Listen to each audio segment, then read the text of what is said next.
Good morning, students. How are you? Wish you will be fine at your home. Dear students, जैसा कि आप लोग ये जानते हैं क्लास 9th का ये इकोनॉमिक्स सब्जेक्ट का 3rd chapter poverty as challenge चल रहा है।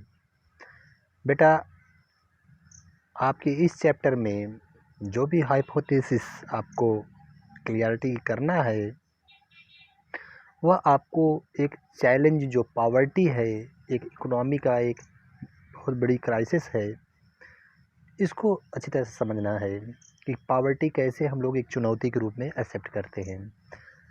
तो 2 वीडियो ऑलरेडी इस पर बना चुका हूँ मैं, तो इस पर ओवरव्यू भी देख चुके हैं, इंट्रोडक्शन भी हो चुका है।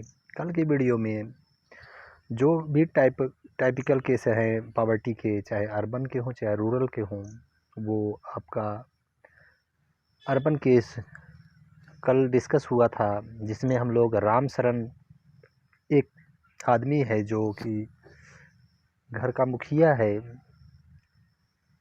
जिसके द्वारा पूरा घर सरवाइव किया जाता है।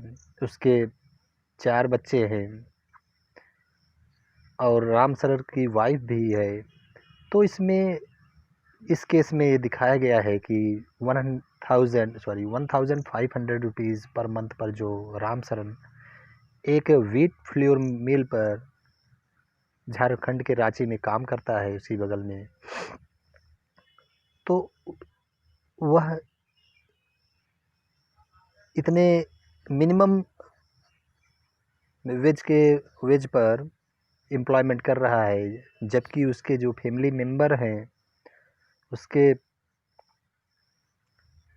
जो भी फैमिली मेंबर हैं, जैसे कि 4 बच्चे हो गए और गांव में उनके पिताजी भी हैं जो बुजुर्ग हैं, वो भी राम शरण के ऊपर ही डिपेंडेड हैं। तो 1500 रुपीज़ राम शरण व्हीट फ्लोर मिल पर जो वर्क करता है वो अर्निंग करता है। उसकी वाइफ जो हाउस मेड के रूप में फ्यू वर्क कहीं से अरेंज करती है, वह भी 800 रुपीज़ कमाती है। इसके अलावा उसका बड़ा लड़का जो एक टी शॉप पर वर्क करता है और अपना इनकम जो सप्लीमेंट करता है फैमिली में, वह 300 रुपीज़ अर्निंग करता है। तो ओवरऑल देखें तो 1500 and 800 and 300 totally will be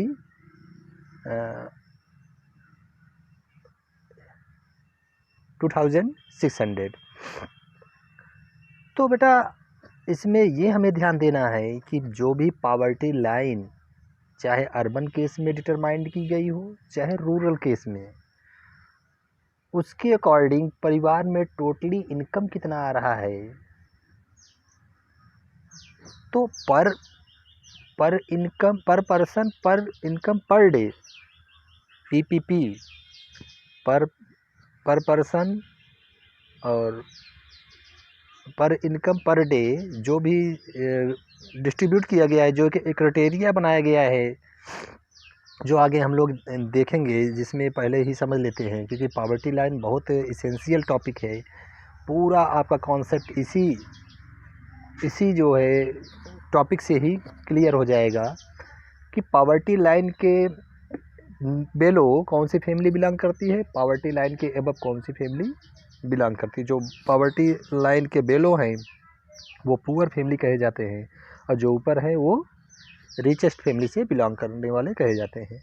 तो सबसे पहले हम लोगों को कॉन्सेप्ट पॉवर्टी लाइन को ही क्लियर कर लेना है, क्योंकि टोटली जो कॉन्सेप्ट है उसका डेटा भी हम लोग जो आगे टेबल में समझेंगे तो वो पॉवर्टी लाइन से ही एसोसिएटेड है।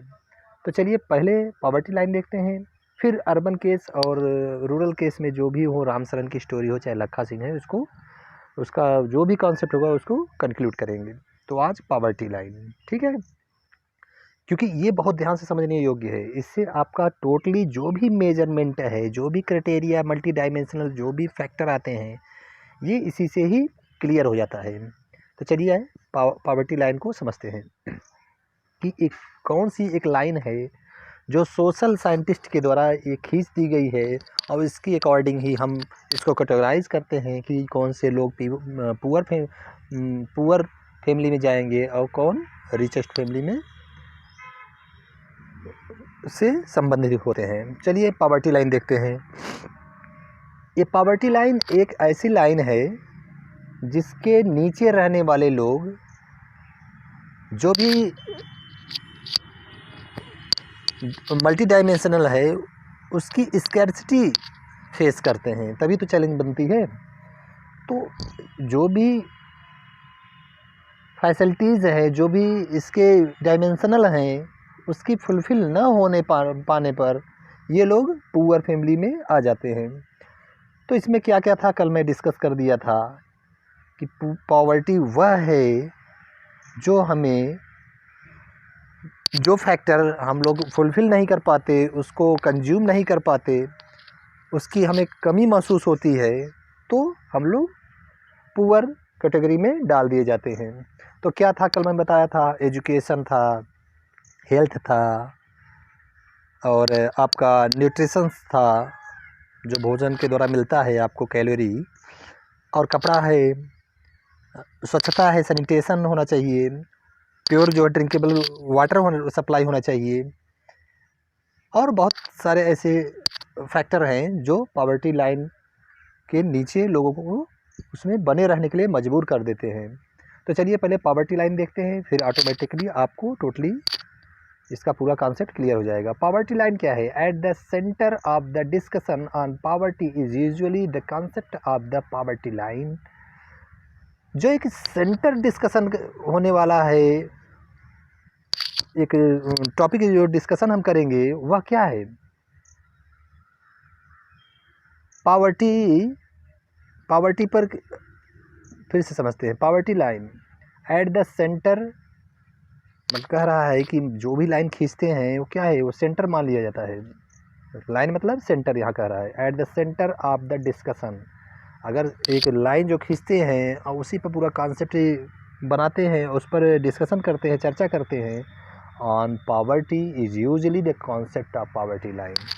तो जो भी लाइन खींचते हैं उसी को क्राइटेरिया मान लेते हैं, यानी उसको एक सेंटर मान लेते हैं और उसी पर डिस्कशन करते हैं कि कौन पॉवर्टी लाइन के बेलो है, कौन पॉवर्टी लाइन के एबव है। यानी सेंटर कहने मतलब एक पॉवर्टी लाइन जो एक लाइन है वो एक क्राइटेरिया है। अब रूरल के लिए अलग है पॉवर्टी लाइन की क्राइटेरिया और अर्बन केस के लिए अलग पॉवर्टी लाइन की क्राइटेरिया है। A common method use to measure poverty is based on the income और कंजम्पशन लेवल। अगर एक कॉमन मेथड के रूप में सोचें तो लोग यही समझते हैं कि इनकम के द्वारा ही जो भी कंजम्पशन लोग कम या अधिक करते हैं तो उसके अकॉर्डिंग जो है वो रिचेस्ट फैमिली में एसोसिएटेड कर दिए जाते हैं और जो कम करते हैं वो पुअर फैमिली में कर दिए जाते हैं। A person is considered poor if his or her income on consumption level falls below a given minimum level necessary to fulfill the basic needs। मैं वही पहले ही बता दिया कि जो भी पॉवर्टी लाइन है, यानी एक जो क्राइटेरिया है, स्टैंडर्ड अगर मान लिया गया है। अच्छा, ये स्टैंडर्ड कौन दिया था इसका भी हम लोगों को नॉलेज होना बहुत ज़रूरी है। तो सबसे पहले तेंदुलकर समिति ने पॉवर्टी लाइन को अपना व्यू दिया था। उसके बाद श्री रंगराजन समिति आई, वो भी इसमें कुछ इम्प्रूवमेंट करते हुए अपना अलग व्यू या क्राइटेरिया दिया। तो जो भी पॉवर्टी लाइन बनाई गई जो भी सोशल साइंटिस्ट के द्वारा, तो सबसे पहले सचिन तेंदुलकर समिति थी, उसके बाद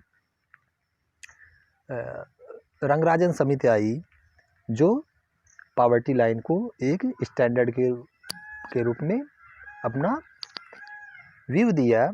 तो जो भी एक लेबल बनाया गया वह यह कंक्लूड करने के लिए कौन से लोग पुअर फैमिली में हम उनको डाल सकते हैं या किनको जो है रिचेस्ट फैमिली में हम रख सकते हैं। तो क्या कह रहा है कि कॉमन मेथड में हम लोग जो समझते हैं कि पॉवर्टी इसके द्वारा हम प्रयोग कर सकते हैं या मापी जा सकती है, वह क्या है? इनकम है, जिसके द्वारा हम लोग समझते हैं कि धनी लोग अधिक कंज्यूम करते हैं, गरीब लोग कम ही कर पाते हैं। A person is considered poor if his or her income और consumption level falls below a given minimum level necessary to fulfil the basic needs. अगर इसके थ्रू हम ये जान पाते हैं कि जिसका या जिसकी income consumption level poverty line के नीचे तभी मानी जाती है कि उनका इनकम अगर बहुत कम होता है और वो नेसेसरी अपने बेसिक नीड्स जो भी नेसेसरी है उसको भी फुलफिल नहीं कर पाते हैं। यानी कह लें कि उन लोगों को हम पुअर कैटेगरी में रखते हैं जिनकी इनकम या जिसका इनकम कंजम्पशन लेवल बहुत ही मिनिमम लेवल पर होता है और बेसिक नीड्स को भी फुलफिल वो नहीं कर पाते हैं। बेसिक नीड्स क्या है? शिक्षा, स्वास्थ्य, कपड़ा, उसके बाद फूड, वाटर सप्लाई, सैनिटेशन, ये सब बेसिक नीड्स हैं बेटा। और यही आपका एक मल्टी डायमेंशनल बताया गया है कि एक मल्टी डायमेंशनल प्रॉब्लम है। इतना जो भी स्टैंडर्ड है इतना फुलफिल होना बहुत ही इसेंशियल है। अगर नहीं होता तो वो बेलो ऑफ पॉवर्टी लाइन में आ जाते हैं। Therefore what is necessary to satisfy the basic need is different at different times and in different countries। तो ये what is necessary to satisfy the basic, जो आवश्यकता की संतुष्टि बेसिक नीड्स के द्वारा मिलती है वह भिन्न भिन्न समय में भिन्न भिन्न कंट्री में वो अलग अलग हो जाती है। कहने का मतलब 2001 में जो मेजरमेंट हुआ था पॉवर्टी का, 2011 में जो हुआ, अब जो 2021 में होगा, क्योंकि हर 10 ईयर के बाद इसका मेजरमेंट होता है जब आपका सेंसस मेजरमेंट होता है। क्योंकि आने वाले सत्र में 2021 में आपका सेंसस जो है वो मेजरमेंट होगा, तो इसके अकॉर्डिंग पॉवर्टी भी मेजरमेंट की जाती है।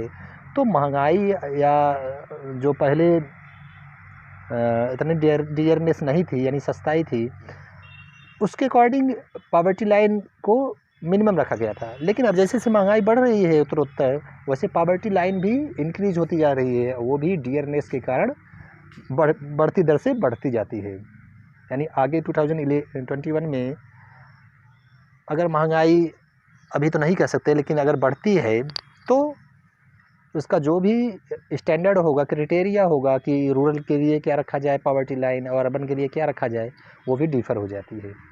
वही कह रहा है, समय के अकॉर्डिंग और कंट्री के अकॉर्डिंग जो भी बेसिक नीड्स होते हैं, क्राइटेरिया रखे जाते हैं मल्टी डायमेंशनल में, वो पॉवर्टी के लिए वो भी डिफ़र हो जाते हैं, डिफरेंट हो जाते हैं। यानी समय के अकॉर्डिंग पुराने समय में देखिए जो भी पॉवर्टी लाइन अर्बन और रूरल के लिए केस में रखा गया था क्राइटेरिया, जैसे कि इस समय 2011 में कितना क्राइटेरिया था या कितना क्राइटेरिया है रूरल के लिए पॉवर्टी लाइन, ये पर person per day per day कितना होना चाहिए? 816 रुपीज़ गाँव में प्रति व्यक्ति को मंथली अगर नहीं मिलता तो वो पॉवर्टी लाइन के नीचे हो जाता है। और अगर अर्बन केस की बात करें तो 1000 रुपीज़ पर पर्सन पर डे मिलना चाहिए, पर person per month, per day नहीं भाई, एक महीने में 816 रुपये गाँव में व्यक्ति को चाहिए और शहर में 1000 रुपये, तभी वो पॉवर्टी लाइन के एबव कह जाते हैं। नहीं तो इसके कम होने से पॉवर्टी लाइन के बेलो चले जाते हैं। ठीक है, तो ये समझ लेना क्योंकि आगे है भी। ठीक है, चलते आगे बढ़ते हैं, नहीं तो वीडियो बहुत लॉन्ग हो जाएगा। Each country uses an imaginary line that is considered appropriate for its existing level of development and its accepted minimum social norm. प्रत्येक कंट्री एक काल्पनिक रेखा यानी इमेजिनरी लाइन जो ड्रॉ करती है उसको पॉवर्टी लाइन कहते हैं हम लोग, that is considered appropriate for its existing level of development and its accepted minimum social norm. अपने सोशल नॉर्म के अनुसार यानी सोसाइटी के समाज के अनुसार नॉर्म के अकॉर्डिंग, तो अपने सामाजिक आवश्यकताओं के अनुसार जो मिनिमम एक अप्रोप्रिएट एग्जिस्टिंग लेवल होता है विकास करने का, वह एक कुछ नहीं सिर्फ एक इमेजिनरी लाइन पॉवर्टी लाइन कही जाती है। ये प्रत्येक कंट्री के लिए होती है, तभी तो इसके द्वारा हम लोग मेजरमेंट करते हैं कि कितने लोग पॉवर्टी लाइन के बेलो हैं। यानी सभी कंट्री इसको पॉवर्टी लाइन के द्वारा ही मेजरमेंट करती है और सब बनाते हैं। एक इमेजनरी लाइन है, कोई वास्तविक में एक्चुअल में खींची गई लाइन नहीं है, सिर्फ मान लेते हैं कि एक सपोज करते हुए इसको अपने अकॉर्डिंग ही मान लेते हैं कंट्री के लोग। For example, a person not having a car in the United state may be considered poor. अगर अमेरिका में देखें स्टैंडर्ड पॉवर्टी का, अगर वहाँ के लोग एक कार नहीं है पर पर्सन के पास, तो पॉवर्टी लाइन के बिलो चले जाते हैं।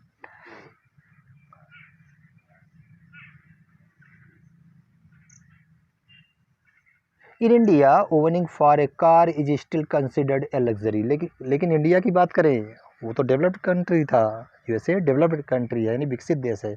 लेकिन अगर इंडिया की बात करें जो डेवलपिंग है, कार अगर हो जाती है किसी के यहाँ किसी के पास, तो वो लग्जरियस लाइफ में वो एसोसिएटेड कर दिए जाते हैं, तो वो पॉवर्टी लाइन के नीचे नहीं रहते, बल्कि वो पॉवर्टी लाइन के एबव चले जाते हैं, यानी एक रिचेस्ट फैमिली से बिलोंग करने लगते हैं। While determining the poverty line in India, A minimum level of food requirement, clothing, footwear, fuel, light, education, medical requirement etcetera. जबकि अगर पॉवर्टी लाइन इंडिया की हम अगर उसको डिटरमाइन करें, तो इसके लिए एक मिनिमम क्या होना चाहिए, food requirement, clothing, footwear, fuel, light, educational and medical requirement इत्यादि आर डिटरमाइंड फॉर सबसिस्टेंस। ये सब अच्छी तरह से जीवन यापन करने के लिए एक डिटरमाइन किया जाता है। These physical quantities are multiplied by their price in rupees. तो इनके क्वांटिटी में अगर इनकी मात्रा जो हम डिटरमाइन करते हैं मार्केट रेट में, जो भी इनकी कीमत होती है उससे मल्टीप्लाई कर दें, तो टोटली इनका जो भी क्राइटेरिया होता है वो निकल आता है। कहने मतलब जैसे कि 2 किलो हमें भोजन चाहिए, एक ड्रेस कपड़ा चाहिए, इतना सैनिटाइजर चाहिए, इतना पर लीटर जो है पर पर्सन पर लीटर से ड्रिंकेबल प्योर वाटर चाहिए, टोटली ऐसे इतना फूड चाहिए, फुटवियर चाहिए, और एजुकेशन इतना चाहिए, हेल्थ केयर पे इतना हमें जो इन्वेस्टमेंट बजट चाहिए। तो टोटली कंक्लूड करके रूरल और अर्बन के लिए जो भी हम क्राइटेरिया बनाते हैं इतनी क्वांटिटी का, उतना का क्वांटिटी रखते हुए उनकी जो भी एक्चुअल मार्केट रेट होती है उससे मल्टीप्लाई करें, तो टोटल क्राइटेरिया निकल आता है। जैसे 816 रूरल का निकला था 2011 में, और 1000 रुपीज़ वो अर्बन का निकला था। वो कुछ नहीं बल्कि जो भी इनकी क्या है, जो भी इसेंशियल रिक्वायरमेंट था पॉवर्टी लाइन के लिए पर कंट्री के लिए होता है, उनकी क्वांटिटी में उनकी कीमत का मल्टीप्लाई करते हैं, तो उनकी एक पॉवर्टी लाइन की क्राइटेरिया निकल आती है। ठीक है, समझ में आ रहा है कि नहीं, कि क्वांटिटी का जो भी वस्तुएं या सेवा क्वांटिटी का हम लेते हैं उनकी कीमत को अगर मल्टीप्लाई करते हैं, तो 816 जैसे रूरल का पॉवर्टी लाइन का अपने इंडिया का एक क्राइटेरिया 2011 में था, और शहर में यानी अर्बन केस में 1000 था। वह कुछ नहीं बल्कि उनकी बेसिक नीड्स की, गुड्स एंड सर्विस जो भी बेसिक नीड्स थी उनकी क्वांटिटी में उनकी कीमत को मल्टीप्लाई करके ही निकला था। ठीक है, तो आगे बढ़ते हैं। The present formula for food requirement file in estimating the poverty line is based on the desired calorie requirement food items such as cereals, pulse, vegetables, mills, oil, sugar etcetera. तो जो भी हम एक पॉवर्टी लाइन के लिए एक estimating बनाते हैं कि ये सब चाहे कैलोरी की रिक्वायरमेंट हो, खाने पीने की वस्तुएं हों, पल्स हो, वेजिटेबल्स हों, मिल्क, ऑयल, शुगर एट्सेट्रा, जो भी है ये बेसिक नीड्स हैं, इसके द्वारा ही हम उनकी क्वांटिटी में इनकी कीमत को मल्टीप्लाई करके पॉवर्टी लाइन ड्रा करते हैं।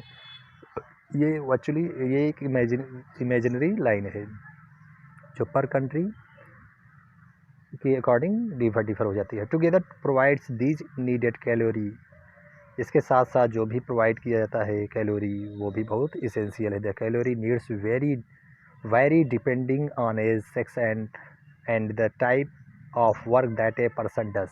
कैलोरी जो हम लोग समझते हैं शरीर में हमें बहुत इसेंशियल रिक्वायरमेंट है अपने हेल्थ को केयर करने के लिए, वह एज और सेक्स के अकॉर्डिंग और प्लेस के अकॉर्डिंग, जैसे कि रूरल और अर्बन में वो डिफ़र हो जाया करता है, क्योंकि इनके काम करने की जो एनर्जी खपती है, ख़त्म होती है, उसके अकॉर्डिंग हमें अर्बन में, रूरल में उतना कैलोरी अधिक या कम की रिक्वायरमेंट होती है। The accepted average calorie requirement in India is 2400 calorie per person per day in rural area and 2100 calorie per person per day in urban area. देखो बेटा, अगर कैलोरी में देखें तो 2400 कैलोरी रूरल एरिया में रिक्वायरमेंट होती है। अगर इतना नहीं मिलता है तो समझ लीजिए वो पुअर फैमिली से बिलोंग करता है। और पर पर्सन पर डे इन पर पर्सन पर डे 2100 कैलोरी अगर अर्बन एरिया में लोगों को नहीं मिलता है तो पुअर फैमिली से बिलोंग करने वाले कहे जाते हैं। Since people living in rural area engage themself in more physical work. क्यों 2400 कैलोरी रूरल एरिया के लिए रिक्वायरमेंट बता रहा है पॉवर्टी, पुअर से ऊपर रहने के लिए, और अर्बन केस में 2100 से मतलब उससे कम क्यों दिखा रहा है अर्बन एरिया में? इसका वजह यह है कि रूरल एरिया में लोग फिजिकल वर्क ज़्यादा हार्ड वर्क करते हैं, इसलिए उनको ज़्यादा कैलोरी चाहिए। अर्बन में उतना वर्क नहीं करते हैं, इसलिए उनको उनसे कम ही कैलोरी की रिक्वायरमेंट होती है। Since people living in rural area engage themself in more physical work, calorie requirement in rural area are considered to be higher than in urban area. में बता दिया कि इसके अपेक्षा रूरल में कैलोरी अधिक मात्रा में रिक्वायरमेंट होती है। The monetary expenditure per capita needed for buying these calorie requirement in term of food, grains, etc. तो मॉनेटरी का एक्सपेंडिचर में अगर देखें पर कैपिटा में कि कैसे हम समझेंगे कि लोग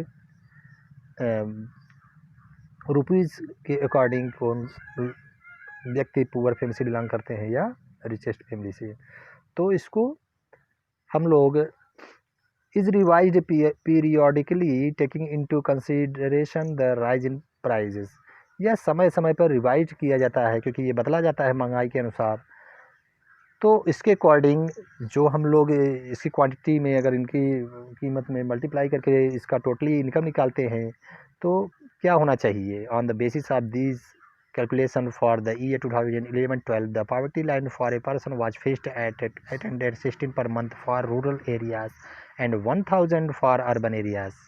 2011-12 का जो भी डेटा यहाँ दिखाया गया है, कैलकुलेशन किया गया है, वो बता रहा है कि इतना 816 रुपीज़ पर मंथ पर person per month was fixed for a poverty line in the rural area. For the rural area 816 rupees per month per person was fixed for a poverty line, okay, और 1000 for urban area was fixed per person per month for a poverty line। Despite less calorie requirement, the higher amount for urban areas has been fixed because of high price of many essential products in urban centers। आपको confusion होगा कि जब ज़्यादा calorie गांव में ही requirement है तो वहाँ के लिए जो भी अगर रुपीज़ में हम लोग पॉवर्टी लाइन को शो करना चाहते हैं कितना रिक्वायरमेंट है पर पर्सन पर मंथ के लिए, तो यहाँ क्यों कम दिखाया गया है जबकि होना चाहिए ज़्यादा? क्योंकि वहाँ 2400 कैलोरी की रिक्वायरमेंट थी और उसकी कीमत अगर मल्टीप्लाई करते तो ज़्यादा होना चाहिए। बेटा गांव में प्राइस जो होते हैं वह उतना हाई नहीं होता, लेकिन अर्बन एरिया में जो भी प्राइस होते हैं वह बहुत डियरनेस होने के कारण गुड्स से बहुत डियरनेस होते हैं, वहाँ की डिमांड बहुत होती है, इसलिए वहाँ की कीमत गांव की अपेक्षा अधिक होती है।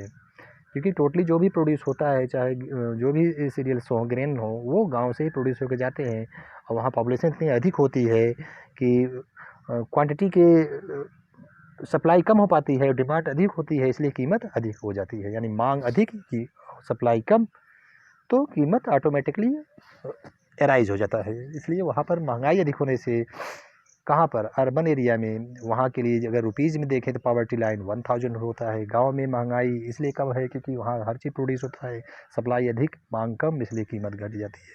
तो 816 रुपीज़ पर पर्सन पर मंथ गांव के लिए जो है फिक्स किया गया poverty line, 1000 rupees urban area के लिए पर person per month was fixed for a poverty line. ठीक है, इसलिए अर्बन एरिया में अधिक हमें यहाँ दिख रहा है क्योंकि महंगाई अधिक है, क्योंकि डिमांड अधिक और सप्लाई कम है। तो higher amount for urban areas has been fixed because of high price of many essential products in urban centers. In this way, in the year 2011-12, a family of 5 members living in rural area and earning less than about as 4080 per month. देखो वहाँ जो भी आपका, अब देखिए यहाँ से आप स्टोरी को कोरिलेट करिए, चाहे वो अर्बन एरिया का हो, ठीक है, चाहे वो रामसरन का हो अर्बन एरिया, चाहे लखा सिंह का हो, चाहे रूरल एरिया से जो बिलोंग करते हो, तो कोई बात नहीं, वहाँ टोटली जो भी फैमिली मेम्बर के द्वारा जो भी अर्निंग किया जा रहा है तो उनको जोड़िए और उससे भाग दे दीजिए, जितने फैमिली के मेम्बर हैं उनसे भाग दीजिए, तो आप एक मानक निकाल ले सकते हैं कि पर पर्सन पर मंथ में कितना फैमिली मेम्बर हैं उनके द्वारा अर्निंग किया गया जितना पैसा है, मतलब टोटली अर्निंग इनकम जितना फैमिली मेम्बर का है उसको जोड़ लीजिए और जितने फैमिली के मेम्बर हैं उससे भाग दे दीजिए, तो क्या निकलेगा पर मंथ पर पर्सन पर मंथ उनका फैमिली मेम्बर की अर्निंग निकल आएगी। तो आप देख लीजिए स्टैंडर्ड, अगर अर्बन एरिया के हैं तो 1000 रुपीज़ चाहिए पर पर्सन पर मंथ, और रूरल एरिया के हैं तो 816 रुपीज़ पर पर्सन पर मंथ रिक्वायरमेंट होना चाहिए। लेकिन वहाँ आप दोनों स्टोरी में आप देखिए कि जो क्राइटेरिया हैं वह 4080 रुपीज़ से कम पाते हैं, और लखा सिंह हाँ, और लखा सिंह का जो होगा उसका भी आप इसी तरह कैलकुलेट इसको एस्टिमेट करिए। A similar family in the urban areas would need a minimum of 5000 per month. आप जो भी अर्बन एरिया के, जैसे रामसरन की स्टोरी है, ठीक है, तो रामसरन की स्टोरी आप 5000 से देखेंगे, ठीक है, तो इससे वहाँ के लोग का जो भी इनकम था कम था। लखा सिंह की आप देखेंगे 4080 रुपीज़, उससे उनके फैमिली मेम्बर के द्वारा जो भी अर्निंग किया था इससे कम था। तो ये टोटली अमाउंट उनके फैमिली मेम्बर को ले करके जोड़ा गया है, ठीक है, इतना होना चाहिए, क्योंकि देखिए उसमें क्या था, 6 लोग थे ना, कहाँ अर्बन एरिया में, तो अर्बन एरिया कितना होना चाहिए, जो भी पॉवर्टी लाइन की को 1000 क्राइटेरिया है, तो 6 लोग थे तो कितना होना चाहिए था, 6 लोग थे ना भाई, तो 6000 होना चाहिए था, और यहाँ सिर्फ 5000 मिला है। आप इसको जोड़ लीजिएगा, इसको एस्टिमेट करिएगा कि 5000 जो लिया गया है वो पूरा फैमिली मेम्बर को जोड़ के लिया गया है, ठीक है, जो भी क्राइटेरिया होना चाहिए, और इसका 4080 रुपीज़, ठीक है। मतलब आप पर पर्सन पर मंथ कैसे निकालेंगे, टोटली मेंबर की अर्निंग आए बटे टोटली मेंबर, उसको डिवाइड कर देंगे तो पर पर्सन पर मंथ निकल आएगा। तो आप इससे जोड़ लीजिए और देख लीजिए कितना ये लोगों को कम पा रहे हैं, इसलिए पॉवर्टी लाइन के नीचे ये लोग रखे जा रहे हैं। The poverty line is estimated periodically by concluding sample surveys. तो सैंपल सर्वे के द्वारा ही पॉवर्टी लाइन को एस्टिमेट किया जाता है। देखिए 2021 में सैंपल सर्वे होगा सेंसस का, उसमें टोटली होगा। अच्छा, ये सर्वे कौन करता है, सैंपल सर्वे पॉवर्टी लाइन का? नेशनल सैंपल सर्वे ऑर्गेनाइजेशन, यानी SSO, अभी आगे दिया गया है। The poverty line is estimated periodically by concluding sample surveys, ठीक है, सैंपल सर्वे के द्वारा ही ये पॉवर्टी लाइन को आकलन समय समय के अकॉर्डिंग किया जाता है। These surveys are carried out by the National Sample Survey Organization (NSSO).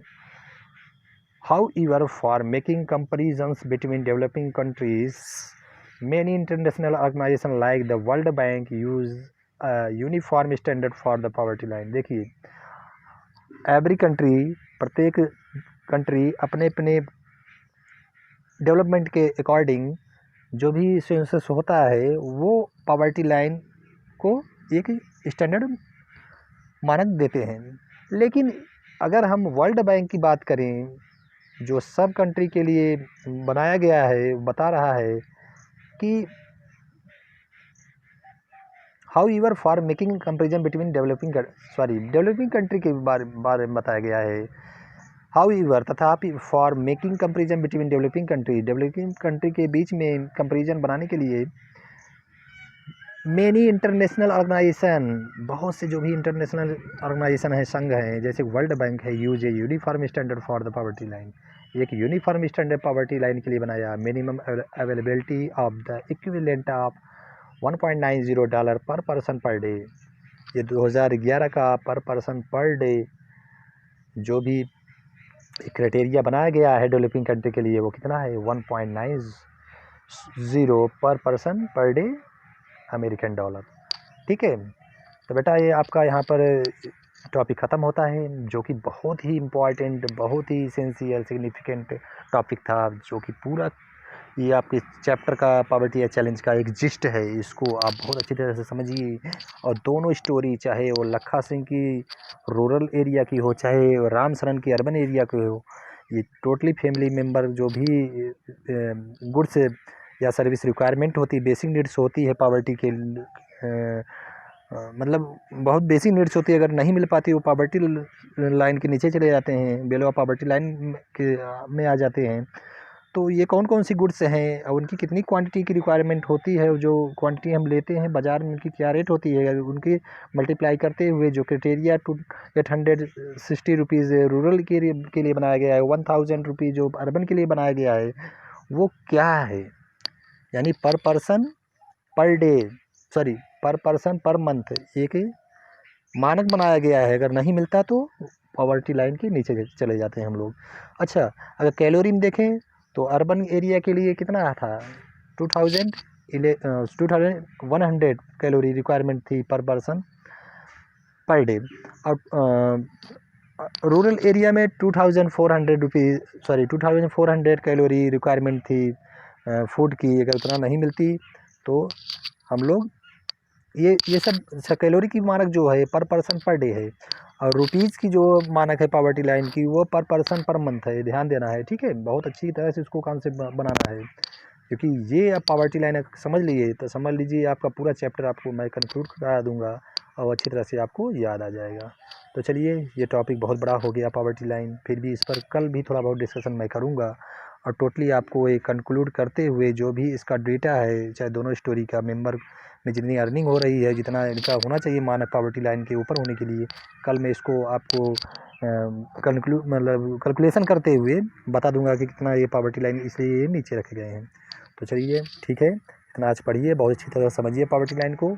कल इसके आगे दोनों स्टोरी को, लखा सिंह को, राम शरण को फिर से आपको रिकॉल कराते हुए आगे बढ़ता चलूँगा। Thank you for watching my video. Bye.